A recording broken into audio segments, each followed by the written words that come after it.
Bom, nós já chegamos até aqui, né? Já temos os itens organizados e dispersos na página, já temos o menu lateral e agora queremos fazer um conteúdo central. E para isso eu vou usar também umas tags semânticas, né, do HTML, que é article e section, né, para a gente poder criar a nossa distribuição dos trabalhos. Não precisaria necessariamente, né, ser assim, né? Eu poderia chamar tudo de div, como eu já falei anteriormente. Então, aqui no layout, dentro do conteúdo, vou criar uma section. E eu vou criar essa section aqui. Eu vou dar um nome para ela da classe de blocos, né? Só para organizar isso aqui bem. E vou colocar dentro dessa section, eu vou colocar 6 articles da classe itens bloco, né? Itens dos blocos, dos blocos. Vou chamar assim itens blocos. Vou criar 6 desses, que são as 6 caixinhas que nós criamos lá.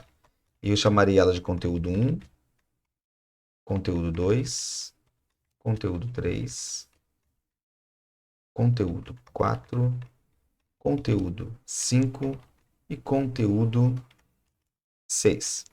Então, temos aqui esses itens. Vou salvar. Eu vou voltar agora aqui e ver como ficaram esses conteúdos aqui. Como se eu chamar de section ou de article, é mais uma questão semântica, né? Não vai fazer a grande diferença para o navegador, em outros momentos, para sites de busca, para fazer algum tipo de organização, isso pode ser interessante para a parte semântica. Mas aqui não tem uma grande diferença. Nós vamos agora organizar uma cor de fundo aqui para a gente poder perceber onde é que estão os elementos, né? Vamos colocar umas cores mais para que nós possamos perceber onde estão os elementos. Então vamos voltar aqui no CSS. A parte do HTML está feita. Veja que o meu HTML está bem enxuto. Essa é a ideia, né? No HTML a gente coloca o conteúdo, a parte textual, e deixamos toda a parte de apresentação, né, de organização para o CSS. Então, isso aqui, o HTML está relativamente enxuto. E agora nós voltamos ao CSS. Nós vamos fazer o seguinte, nós vamos organizar esses meus blocos da seguinte forma. Eu vou colocar um background color nele, com uma cor chamada Alice Blue, né, só para que ele possa, para que a gente possa ver aqui ele. E vou afastar ele um pouco das margens, né, das bordas, da borda da main, né? Então, eu vou afastar ele da borda da main, vou colocar uma margem aqui de 10 pixels e já temos uma ideia de como ele vai ficar. Veja. Então, eu tenho aqui um pouco afastadinho e tem aqui um fundo, né? Um fundo azulzinho claro aqui nele, né? Agora, nós vamos organizar, são esses conteúdos. Então, esses conteúdos aqui, nós chamamos eles de itens blocos. Então, voltamos ao CSS e vamos em itens blocos. Vamos organizar esses conteúdos. Eu vou colocar para cada conteúdo, primeiro eu vou fazer uma borda nele, para que a gente possa ver bem onde está o elemento. Então, vou colocar uma borda sólida de 2 pixels, azul.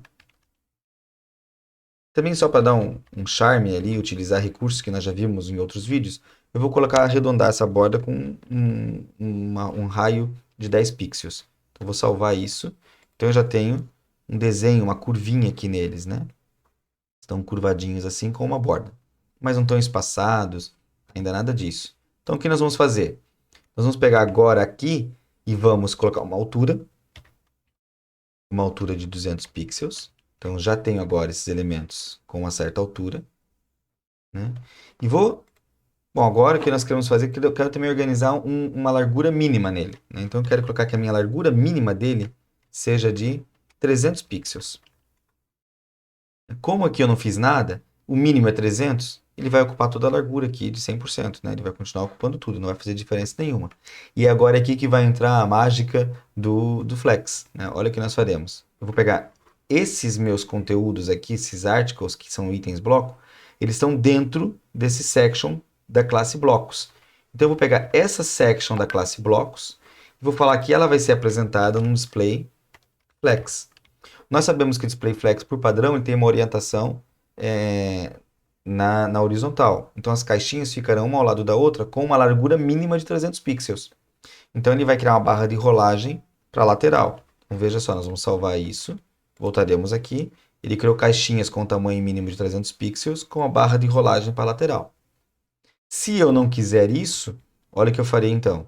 Eu vou falar que o meu flex wrap, a quebra de página dele, vai ser wrap. Poderia ser wrap, no wrap é o padrão.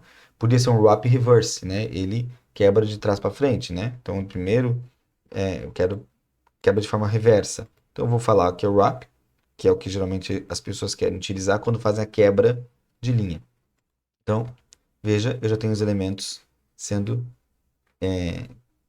quebrados aqui em formato de linha, né? Isso aqui é muito interessante, porque se eu tentar fazer de uma forma responsiva, isso, ó, olha só, aqui ele já vai mudando para mim, né, o tamanho dele, assim. Né? Eu até vou deixar esse espaço assim para que a gente possa olhar depois melhor isso.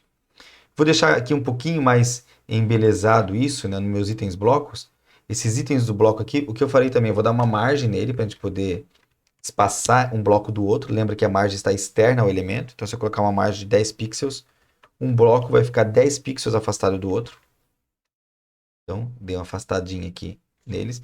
E esse conteúdo também, para não ficar já grudado lá na borda, também colocaria um padding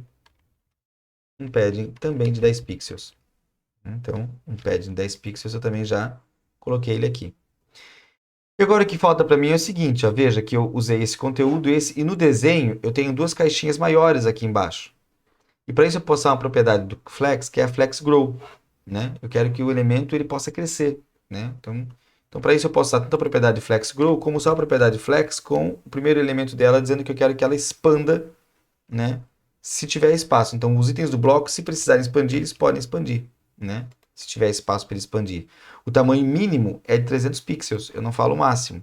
Mas por outro lado, como eu usei na propriedade, na tag py, o Flex Wrap, ele vai ocupar só a largura do conteúdo que tem sobrando para ele de um fragmento que foi organizado lá em cima no meu display grid, né? Ele usou 15% e mais um fragmento. Isso vai depender do tamanho da minha página. Talvez você veja um resultado diferente no seu navegador, porque depende muito do tamanho, da resolução da página, né? Esses detalhes e quantidade de caixas, eu usei em 300 pixels, então eu posso colocar até umas 4 caixas pelo tamanho da minha resolução. Outras, se eu tivesse uma resolução menor, eu poderia apresentar menos caixas, né? Então, ou até mais, né? Então, na hora que eu salvar isso, eu já tenho aqui, então, um elemento agora disperso e pronto o meu menu lateral. Para que nós tenhamos um resultado similar a esse do modelo que nós queremos fazer, falta apenas nós fazermos o menu superior. E é o que nós vamos fazer no próximo vídeo.